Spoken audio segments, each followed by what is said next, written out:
Hello student, स्वागत है आपका फिजिक्स विथ इलेक्ट्रॉनिक्स पाठशाला में।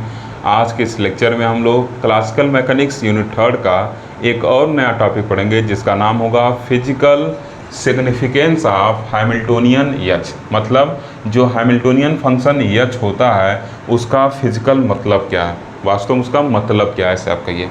ठीक, जैसे लाग्रेंजियन जब हम लोग पढ़े थे तो वहाँ पे देखे थे कि लाग्रेंजियन को जो हम लोग पढ़ रहे थे तो वहाँ पे उसका जो सिग्निफिकेंस निकल कर आया था वो क्या था, लीनियर मोमेंटम कंजर हो रहा था वहाँ पे, और क्या हो रहा था, एंगुलर मोमेंटम कंजर हो रहा था। ठीक, ये दोनों केस मैं वहाँ पे पढ़ाया हूँ, ठीक, लाग्रेंजियन वाले चैप्टर में। तो वैसे ही अब जो ये आपका हैमिल्टोनियन है इसका क्या फिजिकल मतलब है उसको हम लोग देखेंगे। ठीक, तो इस वीडियो को देखने के पहले आपको इससे पहला वाला वीडियो जिसमें हम लोग हैमिल्टोनियन फंक्शन को डिफाइन किए थे, जिसमें हम लोग लाग्रेंजियन को यूज करके हैमिल्टोनियन फंक्शन निकाले थे, वो वीडियो ज़रूर देखिए, क्योंकि जो हाँ उसका रिजल्ट आया है, मतलब जो उसका रिजल्ट आया है उसी को यूज करते हुए आज के पूरे वीडियो को हम लोग पढ़ेंगे। ठीक, तो अगर वो वीडियो नहीं देखेंगे तो इसके रिजल्ट को आपको याद करना पड़ेगा। अगर देखे रहेंगे तो आपको समझ में आ जाएगा कि वो रिजल्ट कहाँ से आया है, और उसी को मैं यहाँ पे लिखा हूँ तो यहाँ आपको कोई डाउट नहीं होगा। अदरवाइज डायरेक्ट यहाँ से देखेंगे तो आपको पहले सोचना पड़ेगा कि ये कहाँ से आया है। ठीक, तो पहले आप वो देखिए तब फिर आके देखिए, तब आपको और अच्छे से समझ में आने वाला। ओके, अब देखिए ये जो वैल्यू आया था ये किसके लिए था। इस दो हेडिंग का दो नाम मैं लिखा था, एक नाम क्या था, हैमिल्टोनियन फ्रॉम लाग्रेंजियन, और दूसरा नाम क्या था, हैमिल्टोनियन फॉर कंजर्वेटिव सिस्टम। मतलब ये जो वैल्यू निकला है ये कंजर्वेटिव सिस्टम के लिए निकला है। क्लियर। अब इस फिजिकल सिग्निफिकेंस को फाइंड आउट करने के लिए, मतलब इसका क्या फिजिकल सिग्निफिकेंस है, इसकी जानकारी के लिए हम लोग क्या करेंगे, जो हम लोग पास अभी पूर्व ज्ञान है उसके आधार पर इसको लिखना शुरू करेंगे। ठीक, तो पहले से हम लोग के पास क्या अभी नॉलेज है इसके बारे में उसको लिखें। तो क्या लिखेंगे, वी नो दैट, हम लोग को पता है the Hamiltonian function, we know that the Hamiltonian function H is given by, उसको कैसे दिया जाता है, H is equal to summation P के क्यू के डॉट माइनस एल। इसको कह दिए से इक्वेशन फर्स्ट। अब देखिए एच हम बता दिए हैमिल्टोनियन है, लेकिन पी के क्यू के डॉट और एल क्या है इसको बताना पड़ेगा। जैसे बुक में बताता है ना कि वेयर जो टर्म लिखा रहता है उसको डिफाइन करता है, तो वैसे हम क्या किए हैं, जो टर्म लिखे हैं उसको डिफाइन कर दिए ताकि जो कॉपी चेक करे उसको पता चल जाए कि कौन सा टर्म हम किस लिए यूज किए हैं। तो क्या लिखेंगे, वेयर पी के इज द जनरलाइज मोमेंटम, जहाँ पी के क्या है, जनरलाइज मोमेंटम है, और क्यू के डॉट क्या है, ये आपका जनरलाइज वेलोसिटी है, एंड यल क्या है, L is the Lagrangian of the system, और यल क्या है, आपका जो सिस्टम है उसका क्या है, लाग्रेंजियन है। क्लियर। अब देखिए हमको एक जानकारी और है कि जो लाग्रेंजियन होता है सिस्टम का वो क्या होता है, काइनेटिक एनर्जी और पोटेंशियल एनर्जी के डिफरेंस के बराबर होता है। क्या लिखेंगे, since L equal to T minus V, say it is equation number 2। ठीक, तो यहाँ से क्या हो जाएगा, यूजिंग, अब इस यल के वैल्यू क्या कर रहे हैं, इसमें यूज कर रहे हैं, तो लिखेंगे using equation 2 in equation first.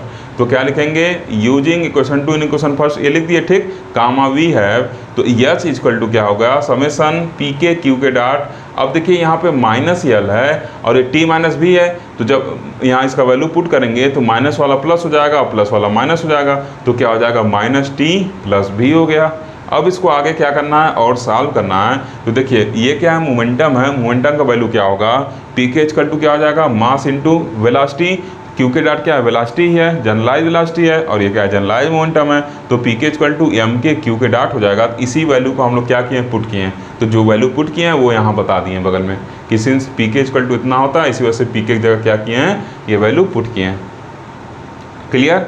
अब देखिए क्या हो जाएगा, यहाँ से क्या हो जाएगा, यम के क्यू के डॉट स्क्वायर हो जाएगा, अंदर मल्टीप्लाई कर देंगे, और ये क्या है, माइनस टी, टी मतलब क्या, काइनेटिक एनर्जी, और ये क्या है, प्लस भी क्या आपको पोटेंशियल एनर्जी। इसको इक्वेशन नंबर 3 का दिए। ठीक, अब देखिए हमको पता है ये वैल्यू हम लोग लास्ट टर्म पे जब ये वैल्यू निकाले थे तो उसमें यूज किए थे कि काइनेटिक एनर्जी क्या होगा, हाफ एम वी स्क्वायर होगा। तो समेसन लगा रहे हैं, पूरे जितने जनरलाइज कोऑर्डिनेट सबके रिस्पेक्ट में हम इसको बात कर रहे हैं। ठीक, पूरे सिस्टम के लिए बात कर रहे हैं, तो क्या हो जाएगा, T equal to summation half M K Q के डॉट स्क्वायर, और ये यहाँ से क्या लिख सकते हैं कि एम के क्यू के डॉट स्क्वायर जो वैल्यू होगा वो 2 टाइम टी के क्या होगा, बराबर होगा। इसको हम लोग क्या कर दिए, इक्वेशन नंबर 4 कर दिए। अब देखिए क्या करेंगे, इस इक्वेशन 4 को इस इक्वेशन 3 में जब यूज करेंगे तो इसके जगह क्या हो जाएगा, 2t हो जाएगा और 2t माइनस टी प्लस भी हो जाएगा इक्वेशन, ठीक। मतलब इक्वेशन छोटा होते चला गया, वहाँ से उसके फिजिकल सिग्निफिकेंस को हम लोग निकालने का क्या करेंगे, देखेंगे कैसे उसका क्या मतलब निकल रहा है, ठीक। तो इसके आगे का चीज़ देखेंगे नेक्स्ट सेशन के अंदर।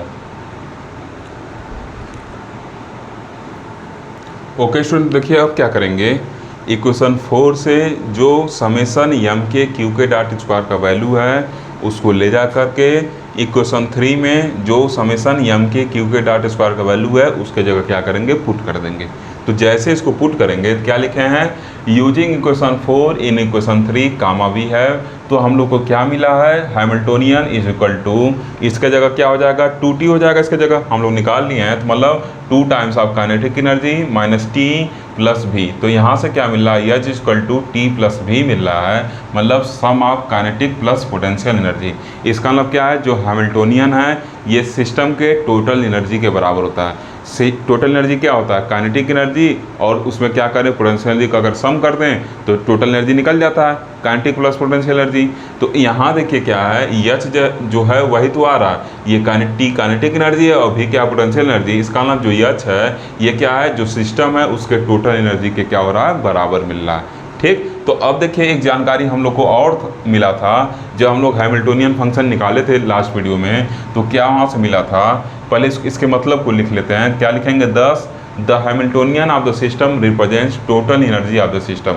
इसका मतलब किसी सिस्टम का जो हैमिल्टोनियन है वो टोटल एनर्जी रिप्रेजेंट करता है। शर्त इसमें क्या है, शर्त इसमें जो है वो सिस्टम क्या था, कंजर्वेटिव था, मतलब ये कंजर्वेटिव सिस्टम की बात कर रहे हैं हम लोग, ठीक। अब देखिए वी आल्सो नो दैट, अब हमको और भी एक जानकारी है, क्या जानकारी है, ये हम लोग जब डिराइव किए थे हैमिल्टोनियन को तो ये हम लोग को एक इक्वेशन उससे मिला था, क्या कि D H by D T जो था वो इक्वल था minus curly L over curly T के, और इसको हम लोग इक्वेशन 6 का है, इसको इक्वेशन 5 का है। अब अगर हम देखिए इस पर क्या करना है, इसके वैल्यू को निकालना है, तो अधिकतर आप ये चीज़ देखे होंगे जब किसी चीज़ में पर्टिकुलर बात करना पड़ता है तो तमाम हम उस पर कंडीशन वंडीशन इम्पोज करके क्या करते हैं, उसको मतलब को निकालने की कोशिश करते हैं। उसी तरीके से ये क्या है, अब ये इक्वेशन मिला है तो यहाँ से इसके मतलब को निकालने के लिए हम फिर एक कंडीशन लगा दे रहे हैं कि if Lagrangian L is independent of time, मतलब ये टाइम पे डिपेंड नहीं कर रहा है, तो उस टाइम क्या हो जाएगा, that is does not depend upon time, तो उस टाइम क्या हो जाएगा, जो इसका टाइम डेरिवेटिव होगा वो क्या होगा, 0 होगा,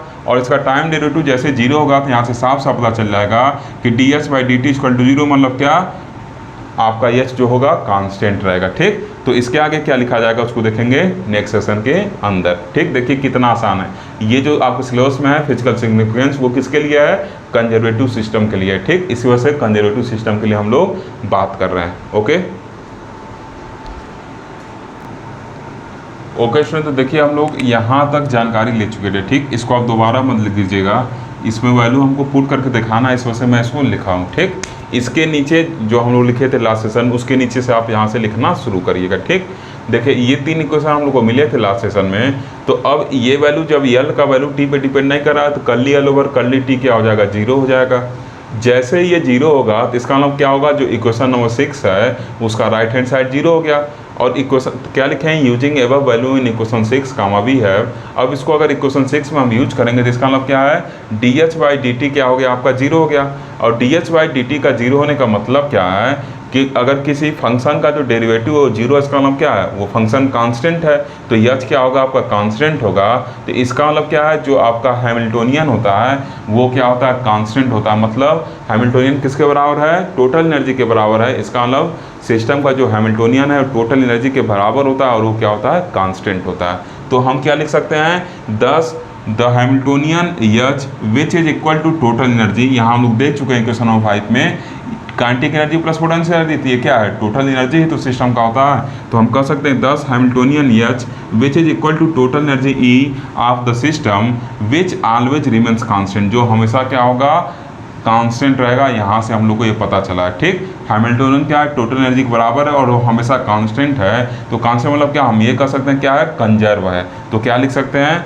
यहाँ देखिए क्या लिखे हैं, दैट इज एच किसके बराबर है, टी प्लस बी के बराबर है, और यही क्या है, टोटल एनर्जी है, तो इक्वल टू ई लिख दिए हैं, और ये क्या होगा, आपका कांस्टेंट होगा, ठीक। तो हम कह सकते हैं कि 10 the total energy of the system remains conserve, और ये कब कंजर्व हो रहा है, इसके लिए कंडीशन होगा। बताया ना कि जब सिस्टम क्या है, किसके लिए हैमिल्टोनियन हम लोग निकाले थे, कंजर्वेटिव सिस्टम के लिए निकाले थे। तो ये कब कंजर्व रहेगा एनर्जी, मतलब एनर्जी कांस्टेंट या कंजर्व दोनों चीज़ एक ही होता है। तो ये कब रहेगा, जब provided the system is conservative, system conservative हो और टी क्या होगा आपका, होमोजीनियस क्वाड्रेटिक फंक्शन हो। मतलब जो टी का वैल्यू था क्या था आपका, हाफ एम के क्यू के डॉट स्क्वायर था। ठीक, देखिए क्या रहा है, क्वाड्रेटिक इक्वेशन बन रहा है। ठीक, और होमोजीनियस भी है। ऐसे जब इसको एक्सपेंड करेंगे तो क्या होगा, half m1 q1 dot square half m2 q2 dot square. ऐसे देखिए क्वाड्रेटिक इक्वेशन बन रहा है, होमोजीनियस भी है। ये मैथ में आप पढ़े हैं। ठीक, होमोजीनियस टाइप इक्वेशन है। देखिए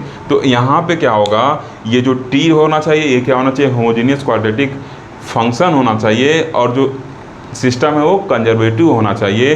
तो उस टाइम पर जो हैमिल्टोनियन होता है वो सिस्टम के टोटल एनर्जी के बराबर होता है, और वो जो टोटल एनर्जी होती है वो क्या होती है, कंजर्व होती है। तो क्या लिखे हैं, this is in accordance with law of conservation of total energy of system. और ये जो इक्वेशन है, ये जो law of conservation of energy of system, उसको भी क्या कर रहा है, उसके अनुसार मतलब उसको भी फॉलो कर रहा है। ठीक, तो इसका मतलब यहाँ से फिजिकल सिग्निफिकेंस एच का क्या निकल रहा है कि अगर सिस्टम कंजर्वेटिव है, तो कंजर्वेटिव रहने का मतलब क्या है, ऐसे समझिए सिस्टम कंजर्वेटिव है। ठीक, तो जब सिस्टम कंजर्वेटिव है तो उस टाइम क्या होगा, जो आपका ये हैमिल्टोनियन होगा, ये हैमिल्टोनियन क्या होगा, टोटल एनर्जी के बराबर होगा, और वो एनर्जी क्या होगी, कांस्टेंट होगी। ठीक, कंजर्वेटिव सिस्टम क्या होता है, इसको मैं स्टार्टिंग बता दिया था, इसमें वर्क डन क्या हो, पाथ डिपेंडेंट ना हो। ठीक, बस इनिशियल और फाइनल वैल्यू क्या करें, डिपेंड करें, वो पाथ पे डिपेंड ना करें। क्लियर, तो सिस्टम कंजर्वेटिव, और जब कंजर्वेटिव है तो एच का जो वैल्यू है वो क्या होगा आपका, कांस्टेंट होगा। और कांस्टेंट क्या होगा, मतलब टोटल एनर्जी के बराबर होगा, और टोटल एनर्जी क्या होगी आपकी, कांस्टेंट होगी, मतलब कंजर्व होगी। तो यहाँ से ये चीज़ का फिजिकल मतलब निकला है। ये लाइन देखिए, एच का वास्तव में फिजिकल मतलब ही बता रहा है कि the Hamiltonian H which is equal to total energy of E of the system, और जो हमेशा क्या है, कांस्टेंट है। मतलब एच क्या है, टोटल एनर्जी बराबर है, और क्या होगा, कांस्टेंट होगा। यही इसका फिजिकल मतलब है। और ये कब एच हो रहा है, ऐसा कब एच हो रहा है, जब सिस्टम कंजर्वेटिव है, और जो काइनेटिक एनर्जी है वो क्या आपका क्वाड्रेटिक फंक्शन है। साथ साथ इसमें एक चीज़ आप और इंक्लूड कर सकते हैं, जो हम लोग का पोटेंशियल एनर्जी आया था जब एच को डिराइव किए थे, तो क्या था, कर्ली भी ओवर कर्ली क्यू के डॉट इक्वल टू 0 आया था। मतलब जो पोटेंशियल एनर्जी हो वो क्या हो, जनरलाइज वेलोसिटी का फंक्शन ना हो, मतलब वो बस केवल क्या हो, जनरलाइज कोऑर्डिनेट का फंक्शन हो। ठीक, तो ये भी आप चाहें तो इसमें इंक्लूड कर सकते हैं। ओके, तो इस तरीके से हम लोग एच के फिजिकल मतलब को जाने कि एच जो होता है वो टोटल एनर्जी के बराबर होता है, मतलब सिस्टम के टोटल एनर्जी के बराबर होता है, और वो अगर सिस्टम कंजर्वेटिव है तो वो क्या रहेगा, कंजर्व रहेगा। क्लियर, आज के लेक्चर में बस इतना ही। अगर लेक्चर आपको अच्छा लगा जरूर लाइक करिए, शेयर करिए, तथा चैनल को अभी तक सब्सक्राइब नहीं किया सब्सक्राइब भी करिए। Thank you for watching.